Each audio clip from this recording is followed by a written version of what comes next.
Welcome to Worship Tutorials. We are at the Worship Innovators Conference, and we have the great privilege of hanging out with one of our best friends on the internet and real life. This is Jason Houtsma from Hello. Worship Artistry. If you don't know what Worship Artistry is, you should click the link below. You can sign up for a free trial. Basically, Jason and his team will teach you how to play all the parts on all the songs. Every single one. All of them. Well, only about 650 of them. Just, right? yeah, 650. So. Yeah, it's a great resource. Jason teaches songs on Worship Tutorials from time to time. And it's been a lot of fun to hang out. We always enjoy hanging out together. So I just want to have a quick conversation with you about, where your heart is for the church. And I noticed on Instagram, you should follow, there's a Worship Artistry channel on Instagram that you should follow. It'll be linked below. You have your own Instagram channel. I just said Instagram channel. Nick, I messed it up. I did it wrong. It's Instagram account. But you should follow the Instagram account. I believed you. I was like, sure, yep, I have an Instagram But your channel. Instagram account for yourself is the description is the small church worship guy. Right. So why and Worship Artistry, a lot of your resources are tailored specifically for smaller teams, which makes them great because most teams are smaller teams. Right. I mean, I think, well, I say small church worship guy because that's what I am. My church is about 80 people. I helped plant it about 17 years ago. Wow. Which is crazy. And you're still there 17 years later? Yep, me and the same pastor. In fact, it's been amazing. I think when I started, when I went to go do that, I felt kind of on the edge of being able to do ministry. I've just kind of been through a lot of stuff as a lot of people in ministry are. And I know what you're talking about. Yeah. Never been through anything. I definitely have not had any conversations with anybody here about that. No one's ever experienced it.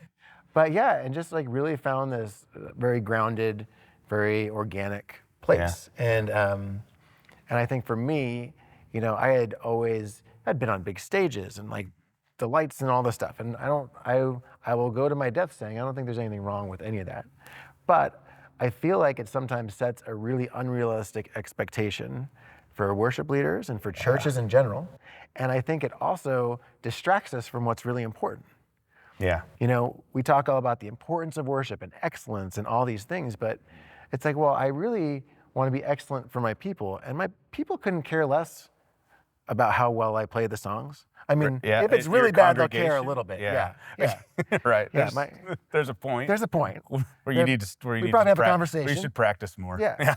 But in general, being a part of a community of people and being focused on them, rather than focused on, well, what do I need to do to feel successful, and what do I need to feel like matches all these things? Instead, just really started digging into, well, what does my church need? Yeah. And my particular church doesn't need all that.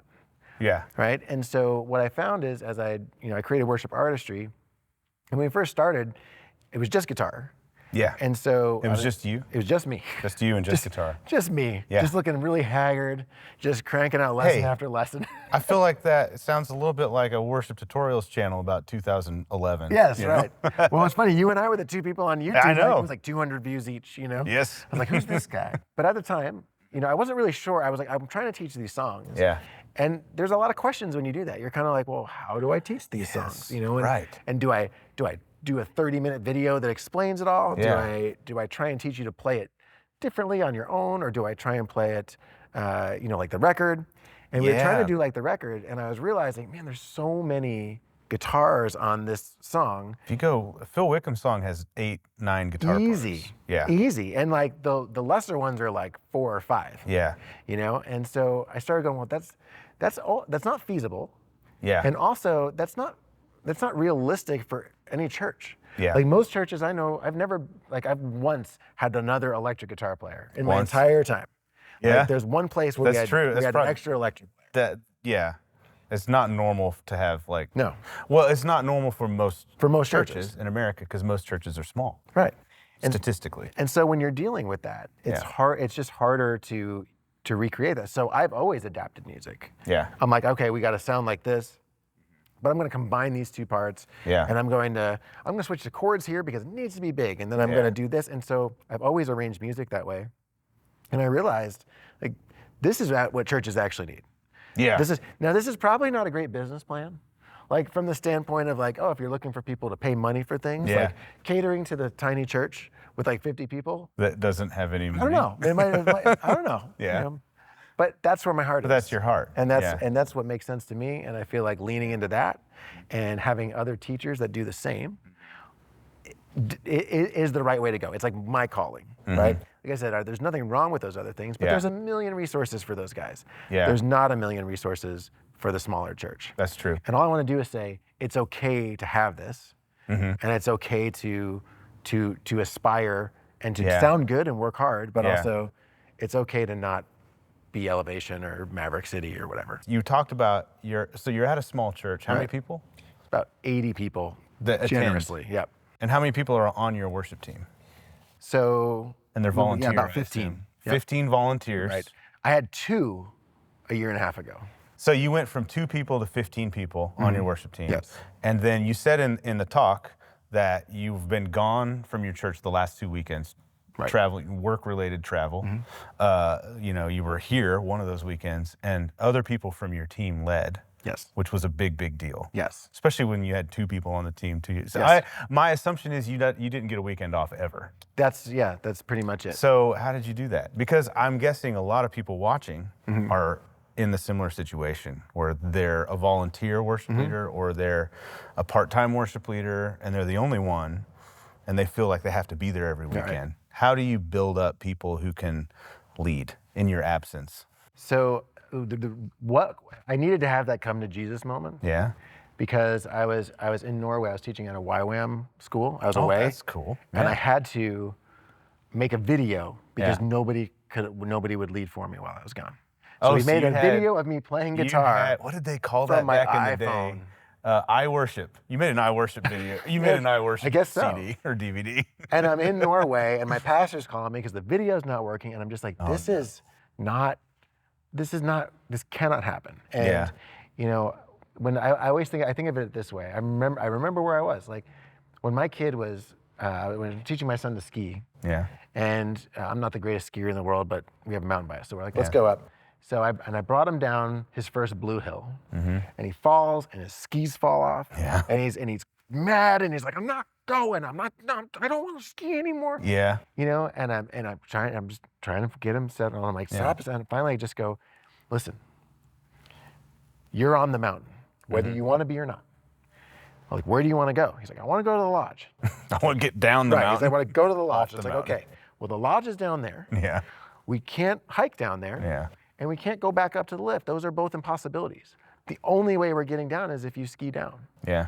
And he just grudgingly put it on, and away we go. And I think I realized that part of the reason why I hadn't been developing people was because my other commitments, like worship artistry, I was helping people all over the world. Right. You're teaching other teams how to do this. Do this. But I was so overwhelmed with that, and then also church, that it was much easier for me to just do it by myself. It was easier to just go, you know what, I don't like to do this, but I can phone it in if I need to. I'm going to bet a lot of people watching what you just said, it's a lot easier to just do it myself. It is. That's where they live forever. 100%. And what that'll I feel do. like that's worth repeating. Yeah, I mean. Because there's another part coming, I'm sure. Oh yeah, yeah. So you know, it's true. It's like it was much easier for me to do it myself than it was to train somebody. And and I know that's not true. Yeah. Like I know that it's better to train people. It's a lot harder to have to do it yourself. But I was like, I don't have the time. I don't have the time. I don't have the bandwidth. And I was after church, and I was like, God, I need you to bring me people. I need you to give me somehow like loaves and fish this thing, and give me more time and give me the grace to do it, because I can't keep doing this. But I don't know how I'm going to do the other thing. And so I was just like, God, please bring these people. And so I started.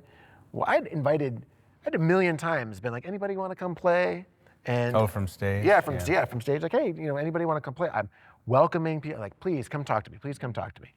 And nothing, just crickets. Yeah. And finally, I just started walking around. I made it my mission every Sunday to talk to more people and personally invite them on the worship team. So I would ask them. I would go, hey, Heidi, do you play an instrument? Oh yeah, I used to play guitar a little bit. Sweet, you're on the worship team. And the thing is, when You're hired. Yeah, and I did Pay a that. zero. So I end up with a team of like 15 people, Yeah. and they don't even know what they're being invited into because this is post-COVID.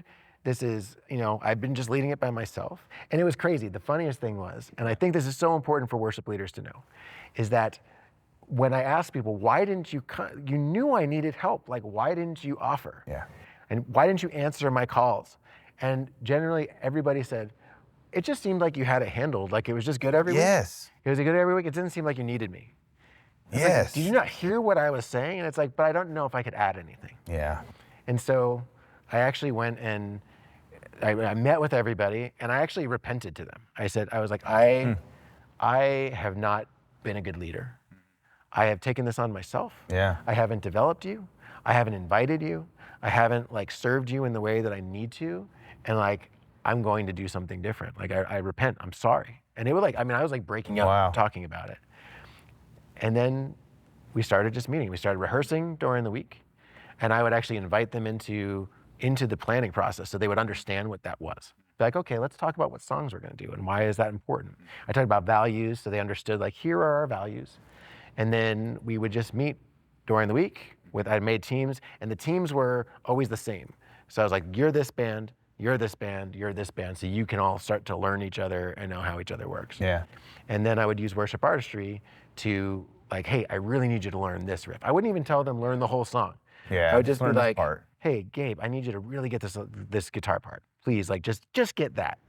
And Yeah. it was like, oh, I can do that. And my piano player, I need you to get this riff. And so we started creating our own sound. And a year and a half later, I learned how to do BGVs because I couldn't harmonize at all. Yeah. And so I used my website to learn how to do that. I used your website to learn how to do harmonies too in the last few years.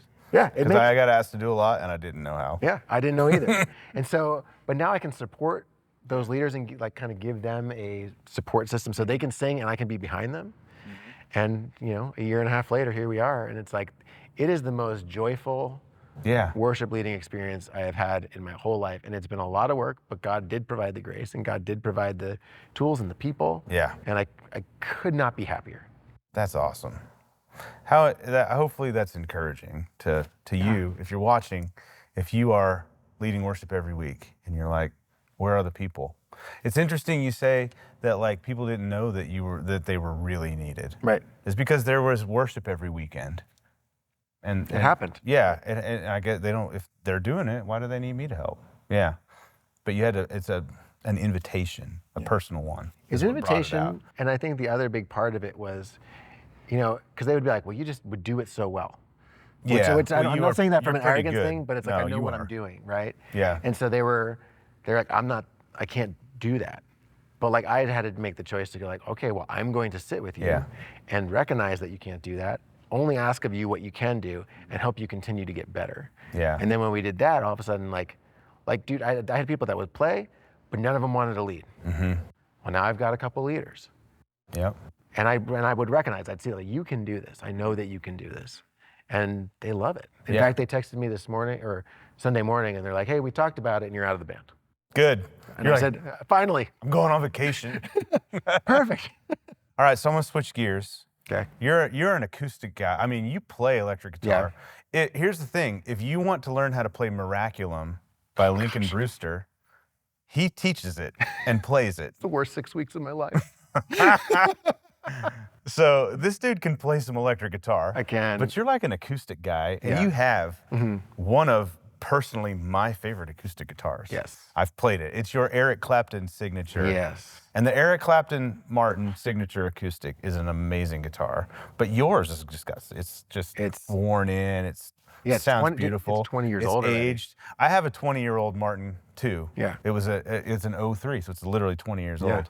And it sounds way different now than it did 10 years ago. For sure. So what's your favorite? You have one of my favorite acoustic guitars. I'm assuming it's also one of yours. Yes. Yeah. But what's your favorite acoustic guitar at the moment? So I would say that the Clapton, I've often said that was, I at the time I was I've never played a guitar better. The strings are super even. They're slightly further apart, so it's good for finger picking. Okay. It's a slightly shorter. Yeah, the triple O is a little shorter than an OM. And for me, I used to have a dreadnought, And I would always wonder why I had this nice dreadnought, and then I would use my wife's crappy little Samick guitar. Mm-hmm. And I was like, I mean, it had like natural distortion. Like you'd strum it, you know. Yes. And I would always write songs on it.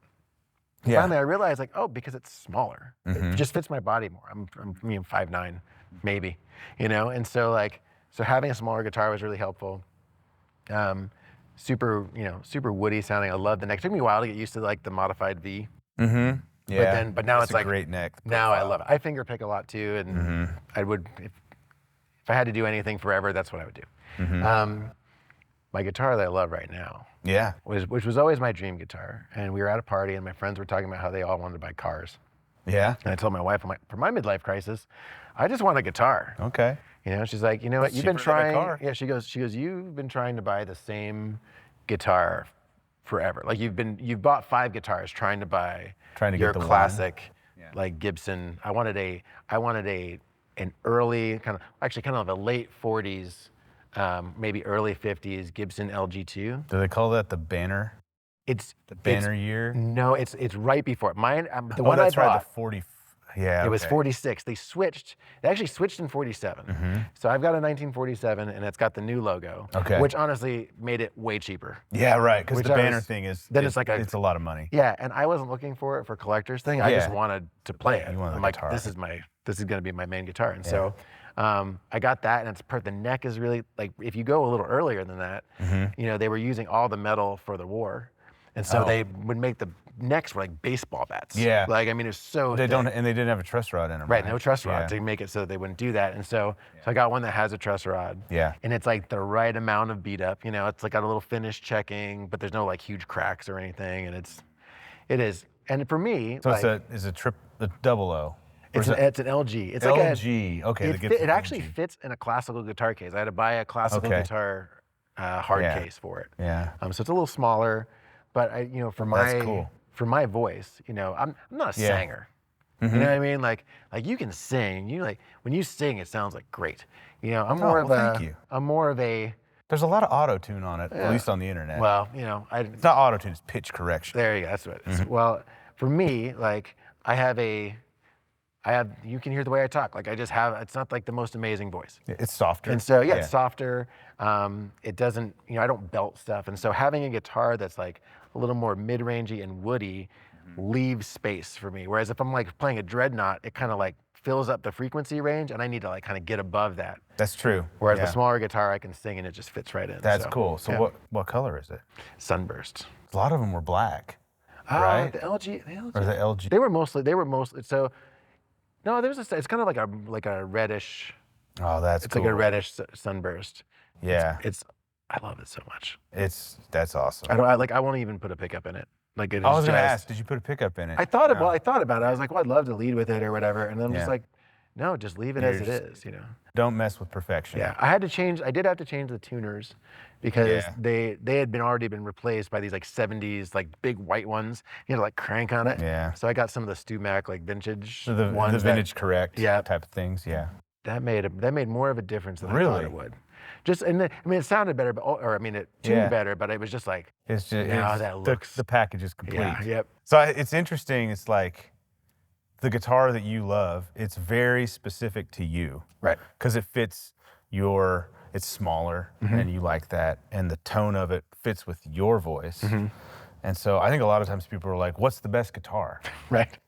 Well, what do you like? What fits you? So I think it's a good reminder that the best guitar for you Right. is not the best guitar for you or me. What is the best guitar for you? For me, Yeah. I recently I have a McPherson Camriel, which is an amazing instrument. I love that thing. It's a smaller body, but all the McPherson guitars just sound huge. So it's really cool to record with and stuff. I recently bought a Martin 00028, just the standard 00028. And man, what a great guitar. Because it reminds you, the Clapton is a 00028 just EC. with just it's a different neck and aged top. And well, no, yeah, and it has the bracing is a little bit thicker. Oh, so it sounds different. It's yeah. a different sounding guitar, but it's got the same sort of DNA. And it's just a great, great guitar. I mean, it's so balanced, and it is good to sing. You know, it's great for a singer-songwriter type guitar. My old D35, though, I've had it for almost 20 years. I mean, I love that thing. So I think the takeaway here, for those of you listening at home, we're all going to sign up for Worship Artistry. Link below. It's free for how long? 21 days. That's a long time. Yeah, and then it's usually 7. And then it's also maybe 14. It's also kind of like, it's a great individual tool because all the instruments. But that gives you multiple weeks with your church. Right. 21 days. And with your yes, it is the best with your church. Yeah. We know it's funny. We've seen so many people like write us and be like, I'm quitting because my church is getting a thing. Yeah. They've seen my progress and now they want it. Yeah. And it's like, so from that standpoint, it is, from a church budget standpoint, I mean, we made it so that like at my small church, I wouldn't even have to ask. Yeah. That I could just be like, worst comes to worst, I'll just pay for it. You buy your own product at your church. You don't get it for free? Well, no. Because there's licensing. No, I say I get mine for free. It only cost me 11 years of my life. That's right. So that's all. It's cheap. Yeah. It's cheap. Saves me about $20 a month. Yeah. Well, thank you for watching. Thank you, Jason, for sharing. Subscribe to Worship Tutorials if you haven't already. Subscribe to Worship Artistry on YouTube and on the Instagram. And what else? Facebook. You can subscribe to their Facebook page. That's not what you do. You follow. Check out my Instagram. Wherever you are, go find them. Go to Jason's Instagram account. That's where I talk. That's where I get a little bit more personal. Like I feel like the company one is like, here's our arrangements and here's all this stuff, and the other one is more like, hey, this is what I'm dealing with right now. Yeah. All right. We'll see you in the next one. Bye.